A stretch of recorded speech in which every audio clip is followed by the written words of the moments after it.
കർത്താവിൻ്റെ തിരുനാമത്തിന് സ്തോത്രം ചെയ്യുന്നു. ഇപ്പോൾ ഹല്ലേലൂയ സാങ്കുട്ടി എന്ന് പറയുന്ന ശ്രേഷ്ഠനായ കർത്താവിൻ്റെ ദാസൻ ഒരു ഇൻ്റർവ്യൂ നടത്തി. ആ ഇൻ്റർവ്യൂവിനകത്ത് പറഞ്ഞിരിക്കുന്ന ഒരു കാര്യം, ഒരു ശാസ്ത്രജ്ഞൻ വന്നിട്ട് അദ്ദേഹം പറയുകയാണ്, ദൈവത്തിൻ്റെ സംഖ്യ എന്ന് പറയുന്നത് 137ആണ്. 137ആണ് ദൈവത്തിൻ്റെ സംഖ്യ. അതിന് അദ്ദേഹം പറയുന്ന അനേക ന്യായങ്ങളുണ്ട്. അത് നമുക്ക് വിശദമായിട്ട് പിന്നീട് ചിന്തിക്കാം. എങ്കിലും ഞാൻ ചുരുക്കമായിട്ടൊന്ന് പറയാം. 1 എന്ന് പറഞ്ഞാൽ ദൈവം ഏകനാണ്. ദൈവം ഏകൻ, അതാണ് 1. 3 എന്ന് പറഞ്ഞാൽ പിതാവ്, പുത്രൻ, പരിശുദ്ധാത്മാവ് എന്നീ 3 ആളത്വങ്ങൾ അതിനകത്ത് അടങ്ങിയിട്ടുണ്ട്. അതാണ് 3. 7 എന്ന് പറഞ്ഞാൽ ദൈവത്തിന് 7 കണ്ണുണ്ട്. ദൈവം സകലവും അറിയുന്നവനാണ്, സർവജ്ഞാനിയാണ്. അങ്ങനെയുള്ള ദൈവത്തിൻ്റെ സവിശേഷതയാണ്. അതായത് അവൻ്റെ 7 ദീപങ്ങൾ, 7 ആത്മാക്കളാകുന്ന 7 ദീപങ്ങൾ ജ്വലിച്ചുകൊണ്ടിരുന്നു. അതൊക്കെയാണ് അദ്ദേഹം അതിന് ഉദാഹരണങ്ങളായിട്ട് കാണിക്കുന്നത്. 7 ആത്മാക്കളാണ്. അപ്പം അതുകൊണ്ട് ദൈവത്തിൻ്റെ നമ്പർ 137ആണ്. ഒരു പുതിയ കണ്ടുപിടുത്തം ഒരു ശാസ്ത്രജ്ഞൻ നടത്തിയെങ്കിൽ നിശ്ചയമായിട്ടും ആ കണ്ടുപിടുത്തത്തെ നമ്മളൊന്ന് അവലോകനം ചെയ്യേണ്ടത് ആവശ്യമാണ്. ഈ കാലഘട്ടങ്ങളിൽ പലരും ഇതൊന്നും വിമർശിക്കുവാനോ അല്ലെങ്കിൽ വിശകലനം ചെയ്യാനോ ഒന്നും മുമ്പോട്ട് വരത്തില്ല. വരുന്നവരെ എടുത്തിട്ട് അലക്കുന്ന ഒരു വല്ലാത്തൊരു കാലഘട്ടത്തിൽ എത്തിയേക്കുന്നത് കൊണ്ട് ശരിയാണെങ്കിലും തെറ്റാണെങ്കിലും ഒരു പൊട്ടനെ പോലെ നിന്ന് കണ്ണടച്ച് വിടുക, നമുക്കതുമായിട്ട് ബന്ധമില്ല എന്ന് സ്ഥാപിക്കാനാണ് കൂടുതൽ ആളുകളും. അത് അങ്ങനെ എന്തിനാ വയ്യാവേലി പിടിക്കുന്നത്? പിന്നെ അതിന് എതിര് പറഞ്ഞു, പിന്നെ അനുകൂലം പറഞ്ഞു, പിന്നെ പല ചേരികളുണ്ടായി.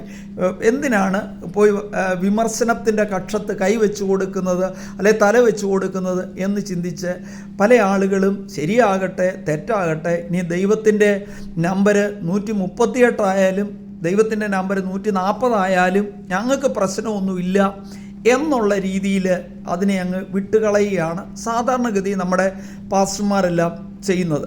എന്നാൽ എന്നെ സംബന്ധിച്ച് എനിക്ക് അതിനെക്കുറിച്ച് ഒന്ന് സംസാരിക്കണമെന്ന് തോന്നി. അതുകൊണ്ട് ഞാനിത് നിങ്ങളുടെ സമക്ഷത്തിൽ യേശുവിൻ്റെ നാമത്തിൽ പരിശുദ്ധാത്മാവിൽ ശരണപ്പെട്ടുകൊണ്ട് ദൈവം എനിക്ക് തരുന്ന ആലോചനകളെ ഞാനൊന്ന് അറിയിക്കുക മാത്രമാണ് ചെയ്യുന്നത്. ഈ അടുത്ത സമയത്ത് ഒരു കൺവെൻഷൻ പ്രാസംഗികൻ അദ്ദേഹം ഷാർജയിൽ വന്ന് സുവിശേഷം പ്രസംഗിച്ചു. അവിടെ സുവിശേഷം പ്രസംഗിച്ചു. ആ യോഗത്തിന് പ്രസംഗം കേൾക്കാൻ ഞാനും കടന്നു പോയിട്ടുണ്ടായിരുന്നു. അപ്പോൾ അദ്ദേഹം വെളിപ്പാട് പുസ്തകവും നിത്യതയെക്കുറിച്ചും പിന്നെ ഭാവിയെക്കുറിച്ചും ഒക്കെ പ്രസംഗിക്കുന്ന ആളാണ്.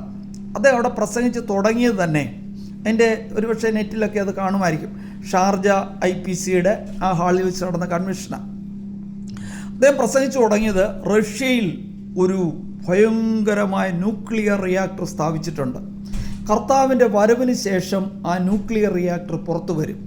പുറത്തു വന്നു കഴിയുമ്പോൾ ലോകത്തെ ആ ന്യൂക്ലിയർ റിയാക്ടർ നിയന്ത്രിക്കും. ഇതിൻ്റെ സംഭവം ഇത്രയേ ഉള്ളൂ. ന്യൂക്ലിയർ റിയാക്ടർ എന്താണെന്ന് ഉള്ള ഒരു സാമാന്യ ജ്ഞാനം അദ്ദേഹത്തിനില്ല.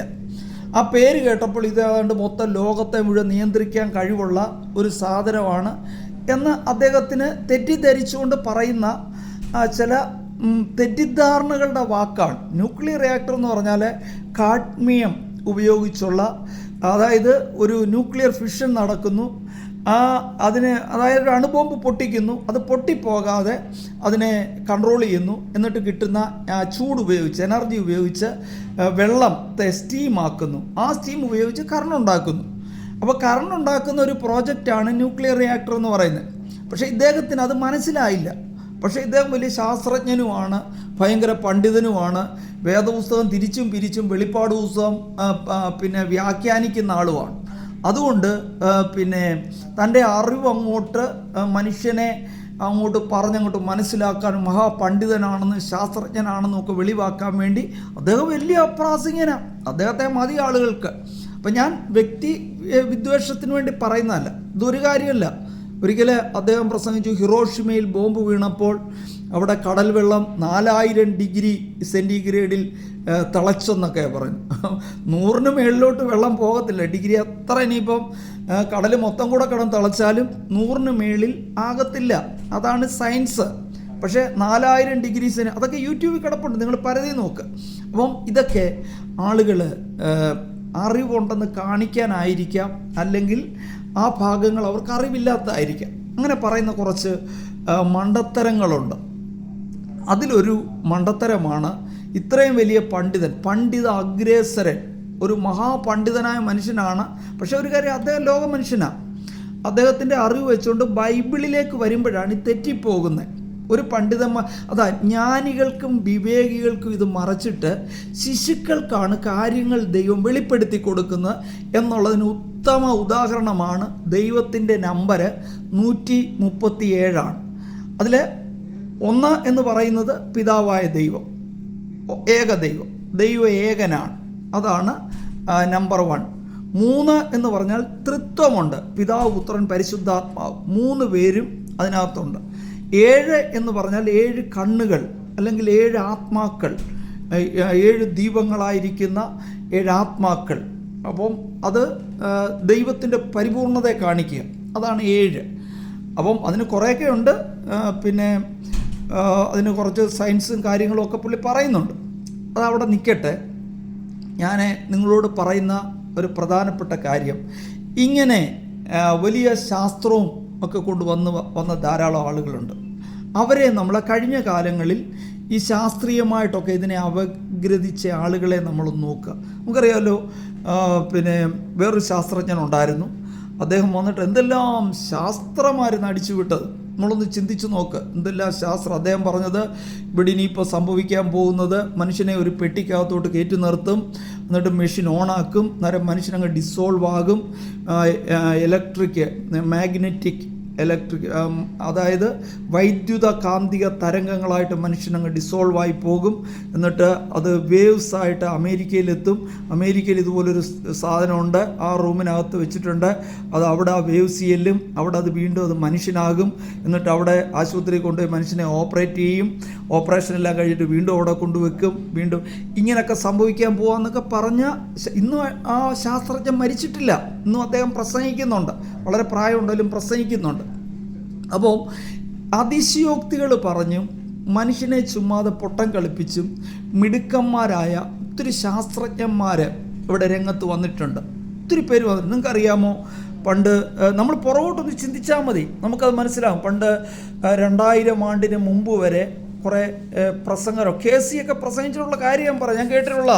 എന്താണെന്നറിയാമോ, 2000 ആണ്ടിൽ കർത്താവ് മടങ്ങി വരും. അതിന് തെളിവെന്ന് പറയുന്നത്, ആ ഏദൻ തോട്ടത്തിൽ മനുഷ്യൻ 2000 വർഷമാണ് ജീവിച്ചത്. 2000 വർഷമായപ്പോൾ ഏദൻ്റെ വാതിൽ ദൈവം അടച്ചു. പിന്നെ അടുത്ത 2000 വർഷമായപ്പോഴാണ് പെട്ടകത്തിൻ്റെ വാതിൽ ദൈവം അടച്ചത്. അപ്പം 2 വാതിൽ അടച്ചു. പിന്നെ 2000 വർഷമായപ്പോൾ മറ്റൊരു വാതിൽ തുറന്നു. അതാണ് കർത്താവ് പറഞ്ഞു, ഞാൻ വാതിലാകുന്നു എന്ന് പറഞ്ഞുകൊണ്ട് യേശു കർത്താവ് രക്ഷയുടെ, കൃപയുടെ വാതിൽ തുറന്നു. ഇനി 2000 ആണ്ടെത്തുമ്പോൾ കൃപയുടെ വാതിൽ അടയും. ആ പ്രസംഗിച്ച പ്രസംഗകർ ഇന്നും ജീവനോടിരിക്കുക, മരിച്ചിട്ടില്ല. 2000 ആണ്ട് വരെ ഇതായിരുന്നു പ്രധാന കണ്ടുപിടുത്തവും പ്രധാന ശാസ്ത്രീയ തെളിവും. 2000 ആണ്ടിൽ കർത്താവ് മടങ്ങി വരും. 2000 വർഷം കഴിഞ്ഞപ്പോൾ ആ പ്രസംഗം ഒന്ന് മാറ്റിപ്പിടിച്ചു, ആ ഭാഗങ്ങളെല്ലാം അങ്ങ് വിട്ടു. അപ്പോഴേ തരം പോലെ പ്രസംഗിക്കുന്നവരുണ്ട്, തരം പോലെ വ്യാഖ്യാനിക്കുന്നവരുണ്ട്. ദൈവത്തിൻ്റെ വചനം നമുക്കിഷ്ടമുള്ളതുപോലെ വ്യാഖ്യാനിക്കാനും ഇഷ്ടമുള്ളതുപോലൊക്കെ നമുക്ക് പറയാനും ഉള്ളൊരു സാധനമല്ല എന്ന് നമ്മൾ മനസ്സിലാക്കണം. നമ്മളൊരു കാര്യം കാര്യകാരണ സഹിതം തെളിയിച്ച ശേഷം മാത്രമേ നമ്മൾ യൂട്യൂബിലൂടെയും അല്ലെ ഇൻ്റർവ്യൂയിലൂടെയും അല്ലെ ഹല്ലേലൂയയിലൂടെയും ഒക്കെ നമ്മളൊരു കാര്യം പുറത്തു വിടുമ്പോൾ നമ്മൾ പ്രത്യേകിച്ച് ഹല്ലേലൂയ സാങ്കുട്ടി പാസ്റ്റർ ചെയ്യേണ്ട ഒരു കാര്യം സ്പഷ്ടമായിട്ട് മനസ്സിലാക്കിയ ശേഷം മാത്രമേ ഇങ്ങനെയൊക്കെയുള്ള കാര്യങ്ങൾ സംപ്രേഷണം ചെയ്യാവൂ. ദൈവത്തിൻ്റെ നമ്പർ 137 ആണെങ്കിൽ അത് കറക്റ്റായിട്ട് വചനം കൊണ്ട് തെളിയിക്കണം. തെളിയിച്ച ശേഷം വിട്ടു. ഇല്ലെങ്കിൽ ഞങ്ങളെപ്പോലുള്ള കുറച്ച് ആളുകളൊക്കെ ഇതിനെതിരായിട്ടൊക്കെ സംസാരിക്കും. പക്ഷേ എതിർ ശബ്ദങ്ങൾ കേൾക്കാൻ ആളില്ല. ഞങ്ങളുടെ കാര്യമൊന്നും ആർക്കും കേൾക്കണ്ട. ഞങ്ങളീ പറയുന്ന കാര്യങ്ങൾ ഒരുപക്ഷെ ശ്രദ്ധിക്കത്തില്ല എങ്കിലും, ആരും ശ്രദ്ധിച്ചില്ലെങ്കിലും ഞങ്ങൾ പ്രതികരിക്കും. അവിടെ ഇതിൻ്റെ എതിർ ശബ്ദങ്ങൾ മുഴങ്ങും എന്ന് നിങ്ങൾ മറന്നു പോകരുത്. അപ്പോൾ എനിക്ക് ചില കാര്യങ്ങൾ കൂടെ നിങ്ങളോട് ചൂണ്ടിക്കാണിക്കുവാനുണ്ട്. ഒരു കാലത്ത് കമ്പ്യൂട്ടർ ഈ ലോകത്ത് അങ്ങനെ പ്രത്യക്ഷപ്പെട്ടു വരുന്ന സമയത്ത്, അത് പോപ്പുലറായി വരുമ്പോൾ, കമ്പ്യൂട്ടർ എന്ന വേർഡിൻ്റെ നമ്പറുകളെല്ലാം കൂടെ കൂട്ടിയാൽ 666 കിട്ടും. 666, അത് കമ്പ്യൂട്ടർ എന്ന് പറഞ്ഞാൽ അത് 666ൻ്റെ മുന്നോടിയാണ് എന്ന് പ്രസംഗിച്ച ആളുകളെ എനിക്കറിയാം. ഇന്നും അവർ ജീവനോട് ഇരിപ്പുണ്ട്. കമ്പ്യൂട്ടർ എന്ന് പറഞ്ഞാൽ 666ആണ്. അതായത് 666 മുദ്രയിലേക്ക് നമ്മൾ അടുത്ത് വരികയാണ്. പിന്നെ ബാർകോഡ് വന്നു. ഇങ്ങനെ നമ്മുടെ കടയിലൊക്കെ ബാർകോഡ് വെച്ചാണല്ലോ സാധനം ബില്ല് ചെയ്യുന്നത്. ഉടനെ പറഞ്ഞു, ഇത് ബാർകോഡ് എന്ന് പറയുന്നത് അതിനകത്ത് 2 വര ആദ്യം താഴോട്ട് കാണാം, നടുക്കൊരു 2 വര താഴോട്ട് കാണാം, ഒടുവിലും 2 വര, ഇങ്ങനെ 2, 2, 2, 3 വര. അന്ന് ആരംഭകാലത്ത് അങ്ങനെ ആയിരുന്നു. 3 വരയ്ക്ക് നീളം കൂടുതലാണ്. ഈ 3 വരകളെന്ന് പറയുന്നത്, ഒന്നാമത്തെ വര 6ആണ്, രണ്ടാമത്തെ വര നടുക്കുള്ള വര 6ആണ്, ഒടുവിലത്തെ വര 6ആണ്. 666 സകല കാര്യങ്ങളും ഇതാ 666 ഇംപ്ലിമെൻ്റ് ആയി കഴിഞ്ഞു. ഇങ്ങനെ പറഞ്ഞുകൊണ്ട് പ്രസംഗിച്ച ആളുകളുണ്ട്. പക്ഷെ അവരിന്ന് പ്രസംഗിക്കുന്നില്ല എന്നുള്ളതാണ് അതിൻ്റെ യാഥാർത്ഥ്യം. ഇന്ന് കടയിൽ പോയി, സൂപ്പർ മാർക്കറ്റിൽ പോയാൽ എല്ലാം ബാർകോഡ് വെച്ചാൽ കാര്യങ്ങൾ ചെയ്യുന്നത്.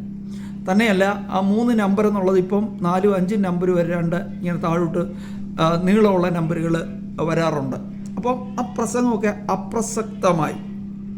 അതുകൊണ്ട് തന്നെ നമ്മൾ ദൈവം എന്ന് പറയുന്നത് കർത്താവ് വചനമാണ്. വചനം ജഡമായി തീർന്നതാണ് യേശു കർത്താവ്. ദൈവവചനത്തിന് വിരോധമായിട്ട് എന്തെങ്കിലും പറഞ്ഞാൽ അതിൻ്റെ അർത്ഥം ദൈവത്തിന് വിരോധമായിട്ട് പറയുന്നുവെന്നാണ്. അതുകൊണ്ട് തന്നെ വചനം കൈകാര്യം ചെയ്യുന്നവർ അതിൻ്റെ സൂക്ഷ്മതയോടും അതിൻ്റെ ഗൗരവത്തോടും അതിൻ്റെ തീഷ്ണതയോടും കൂടെ വേണം ദൈവവചനം കൈക്കൊള്ളുവാൻ. നമ്മൾ മനസ്സിലാക്കണം, ഇത് ദുഷ്കാലമാണ്. കർത്താവ് വാതിക്കൽ നിന്ന് മുട്ടുകയാണ്. നമ്മുടെ കൺവെൻഷനിലൊക്കെ കർച്ചീഫൊക്കെ ഇങ്ങനെ വീശി ഭയങ്കരമായിട്ട് നമ്മൾ ഭയങ്കരമായിട്ട് ആരാധിക്കുക, ആഘോഷിക്കുക ഒക്കെ ചെയ്യുന്നുണ്ടെങ്കിൽ നമ്മൾ മനസ്സിലാക്കണം, കൺവെൻഷൻ ഗ്രൗണ്ടിൽ ഒന്നുകിൽ ഗുണ്ടാപ്പടകളായിരിക്കും, 2 ചേരികളുടെ ഗുണ്ടാപ്പടകളായിരിക്കും നിൽക്കുന്നത്, അല്ലെങ്കിൽ CRPF പോലീസൊക്കെ പോയി. പോലീസിനെ കൊണ്ടൊന്നും ഇപ്പം പെന്തക്കോസ്ത് കൺവെൻഷൻ നിയന്ത്രിക്കാനൊക്കെ ഒന്നുമില്ല. ഇപ്പോൾ അർദ്ധസൈന്യമാണ് ഇറങ്ങുന്നത്. അല്ലെങ്കിൽ ഇനിയിപ്പം ബ്ലാക്ക് ക്യാറ്റ് കമാൻഡോകൾ ഇറങ്ങും. ദൂതന്മാരെ കൊണ്ടൊന്നും ഒരു പ്രയോജനമില്ലാത്ത അവസ്ഥയിൽ ഈ തുള്ളിച്ചാടുന്ന, ഈ ആഘോഷിക്കുന്ന, ഈ ആരാധിക്കുന്ന ആളുകൾ അവിടെ ഇറക്കി നിർത്തിയിരിക്കുന്നുണ്ടല്ലോ. അതുപോലുള്ള പ്രൊട്ടക്ഷനിൽ നിന്നുകൊണ്ടാണ്. അതായത് ജാതികളെക്കാൾ അതപ്പതിച്ച തുള്ളലും ചാട്ടവും ബഹളവുമാണ് ആരാധന എന്ന് തെറ്റിദ്ധരിക്കുന്ന ഒരു വല്ലാത്ത കാലത്തിൽ യേശു കർത്താവ് വാതിക്കൽ നിന്ന് മുട്ടുക. കർത്താവ്, ആരെങ്കിലും എൻ്റെ ശബ്ദം കേൾക്കണം, വചനത്തിൻ്റെ ശബ്ദം കേൾക്കണം. ദൈവത്തിൻ്റെ വചനം ജീവനുള്ളതാ, ദൈവത്തിൻ്റെ വചനം ചൈതന്യമുള്ളതാ, ദൈവത്തിൻ്റെ വചനം ഇരുവായ്ത്തലയുള്ള ഏതു വാളിനേക്കാളും മൂർച്ചയേറിയതാ, പ്രാണനെയും ആത്മാവിനെയും സന്ധിമജ്ജകളെയും വേർപിടിവിക്കും വരെ തുളച്ചു കയറുന്നതാ, ഇരുവായ്ത്തലയുള്ള വാളാണ്. അതുകൊണ്ട് നീതി, വിശുദ്ധി, ദൈവകൃപ, അതിലേക്ക് മടങ്ങി വരണം.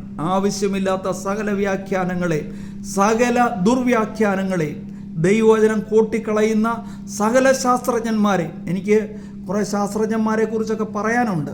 അതൊക്കെ പിന്നെ വിവാദങ്ങളുണ്ടാകും.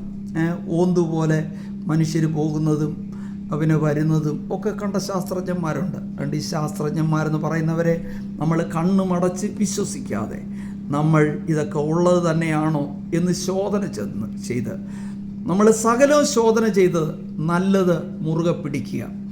നമ്മളെ സത്യത്തിന് വേണ്ടി നിന്നാൽ, നീതിക്ക് വേണ്ടി നിന്നാൽ, നമ്മൾ പലപ്പോഴും നമ്മളെ തോൽപ്പിക്കാൻ പിശാച് അരയും തലയും മുറുക്കി രംഗത്ത് വരും. അതുകൊണ്ട് പിശാചിന് ഇടം കൊടുക്കാതെ ദൈവാത്മാവിൽ നിയന്ത്രിക്കപ്പെട്ടവരായി, ദൈവ ആത്മാവിൽ ചലിക്കുന്നവരായി, സുവിശേഷത്തിൻ്റെ ധീരപടയാളികളായി, പരിശുദ്ധാത്മാവിൻ്റെ വക്താക്കളായി, കർത്താവിൻ്റെ മഹിമ കണ്ട സാക്ഷിയായി നിൽക്കുവാൻ ദൈവം നിങ്ങൾക്ക് കൃപ നൽകട്ടെ.